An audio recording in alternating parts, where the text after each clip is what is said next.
Okay, let's unpack this. We've got quite a stack of material here. It's a real deep dive into, well, various aspects of Brazilian reality, culture, politics. Exactly. It's mostly video clips, plus the commentary around them, Mm. and they definitely give us a, let's say, specific view on things. Right, a particular perspective. Looking at recent events, trends, political talk, even environmental stuff, often with a critical edge, or sometimes humorous. And heavily shaped by the commentators presenting the clips, That's key. So our mission today is really to dig into these specific sources. What are the key insights they're highlighting? What picture of Brazil are they trying to paint? Yeah, navigating their viewpoints, their tone. It's not about Brazil overall, but Brazil through this lens. Why should you care? Well, because these sources, curated as they are, give a pretty unique look at a complex place. You get serious issues mixed with, honestly, a lot of humor and satire. It's like looking through a very specific, maybe slightly warped window. What stands out to us from this material? Let's find out. Okay, let's jump in. So the first thing that jumped out, mostly from source one, was this focus on education, or maybe a perceived lack of it, based on street interviews. Yeah, the material really leans into this idea of a decline in, basic knowledge. And maybe patriotism, too. The clips show people on the street being asked, well, seemingly simple questions. And some of the answers highlighted in the source are, well, they're quite something. Struggling with basic Portuguese grammar, like saying cidadãos for the plural of cidadão. Or just not recognizing major historical figures. Machado de Assis. Blank stare. Princesa Isabel, who abolished slavery, someone guessed. Princess Elizabeth. Wow. Yeah, and even national symbols. Not knowing the words to the anthem or getting the flag colors wrong, someone said 5. Then corrected to 4, yeah. But the kicker, according to the source material, is the contrast. Exactly. While history drew blanks, these same people apparently knew all about current pop stars. MC Pose, MC Ryan, Anita, names rattled off easily. Right. And the commentary with these clips, it really expresses concern, suggests it's about educational failures, maybe losing touch with national symbols compared to, older generations. It does make you think, doesn't it? Yeah. This kind of shift, where pop culture seems more immediate, more known than history, Yeah. how does that play out elsewhere? Is this something unique these sources picked up in Brazil, or is it, broader? A really interesting question. It definitely raises thoughts about what knowledge gets valued today. For sure. Okay, shifting gears a bit.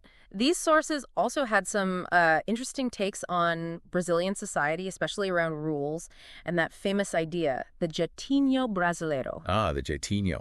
Yeah, the sources presented as finding clever ways around rules. Bending them, not breaking them, maybe? There was that one clip, pretty funny actually, the woman sneaking a whole liter of alcohol into a party. Right, tucked into her top, where outside drinks weren't allowed. And the commentary found it amusing, called her resourceful, one of those people, framed as, clever rule bending. That's the classic Jeitinho vibe, maybe? But then, the material contrasts that.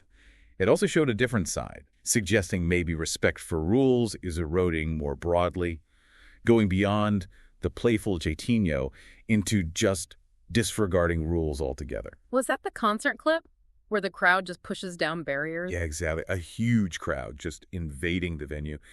And the commentary there was different, much more concerned, questioning the breakdown of order, even asking, kind of darkly, supermarket sweeps next. So you see this tension presented in the sources. When does finding a loophole become, well, just ignoring rules that maybe matter? And what could that mean down the line? It's definitely a spectrum they're highlighting. Okay, so from societal norms, let's move into politics, labor stuff, and something really noticeable in these sources. AI. Lots of AI. Yeah, the AI was everywhere. But first, that bit about labor. Source one had a businessman, Ryan. Right, and his specific claim, as presented in the clip, was that he avoids hiring PT members of the Workers' Party.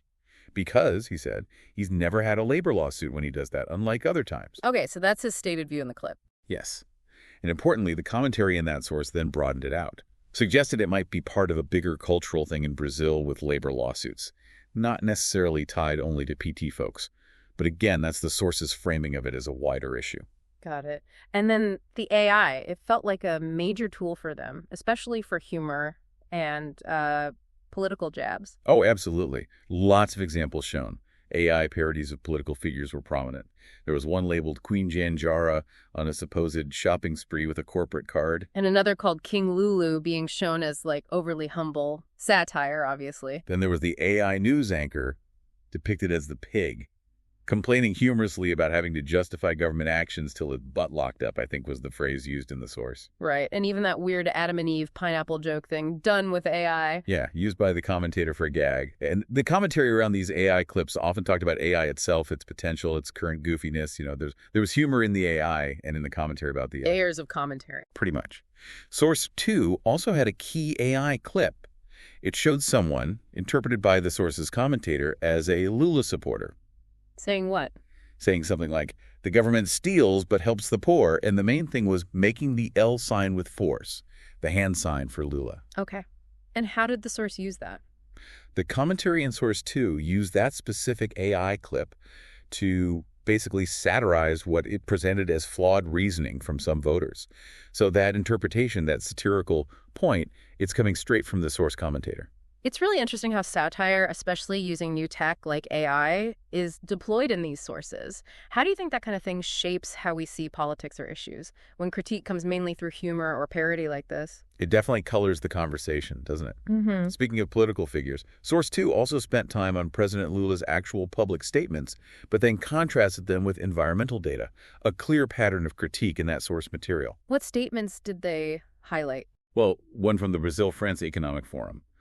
Lula talking about asking God to live 120 years.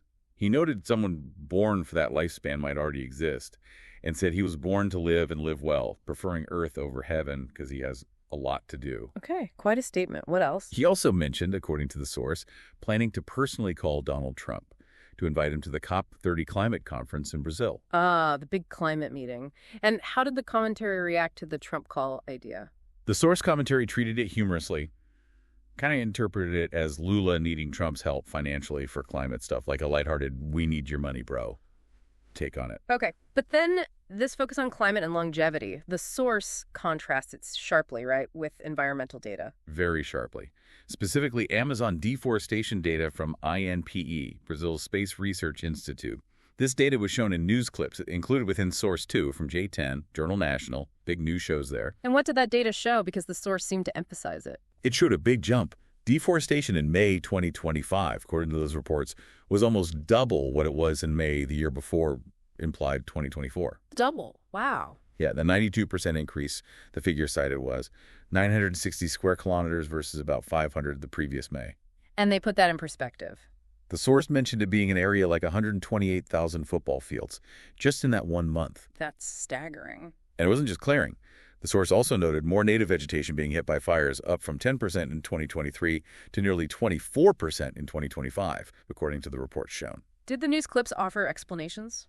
Yes, the segments included in Source 2 mentioned the Ministry of Environment, specifically João Paulo Capobianco, linking degradation partly to climate change, severe droughts, and explaining that forests lost to fire are counted in deforestation stats. Okay, so there's an official explanation presented, but how did the commentator in the source react to all this? Critically, very critically. Lots of irony about environmental promises versus these numbers going up. Sarcasm about blaming climate change primarily, and comparisons. Yeah. Comparing the situation to past data, even parodying what they call Dilma logic and referencing figures from the previous Bolsonaro administration. The tone was definitely skeptical and critical from the commentator. So this whole section in the source really sets up a clash, doesn't it? Between official statements, big goals like hosting COP30 or living to 120 on Earth, and then the stark environmental data. Absolutely. It uses the data as presented in those news clips to directly challenge or question the rhetoric, highlighting that gap between words and, well, the reported reality on the ground, as shown in the source material. It's a powerful contrast they draw. Okay, so let's just circle back quickly to that longevity theme and try to tie some of this together. Right, we had Lula's goal, 120 years, wanting to stick around on Earth, lots to do. And the sources then bring in this little factoid almost as a punchline. Yeah, kind of humorously.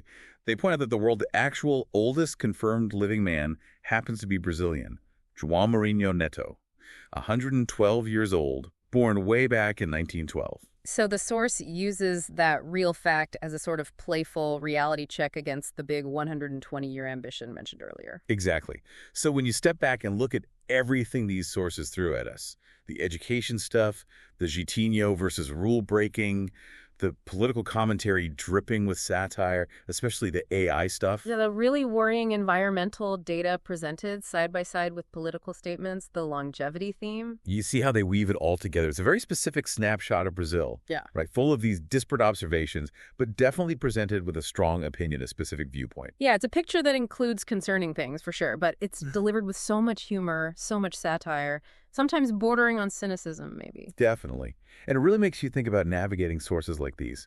When you're trying to understand a complex reality, how do you handle something that blends fact, opinion, data, jokes, and satire all together like this? Absolutely. So, recapping this deep dive, we've touched on street knowledge or the perceived lack of it, the complexities of the Jeitinho, those AI political parodies, the stark deforestation numbers presented, and even hopes for a long life. These sources paint a picture, their picture, of Brazil dealing with identity, rules, the environment, and politics, all seen through their particular, critical, often funny lens. Which brings us to a final thought. In this world just flooded with information, commentary, satire, how do we actually get at the underlying reality? How do we separate the substance from the spin, the critique, the way it's all presented? What really stands out to you after hearing about these particular sources and the picture they paint? Something to think about.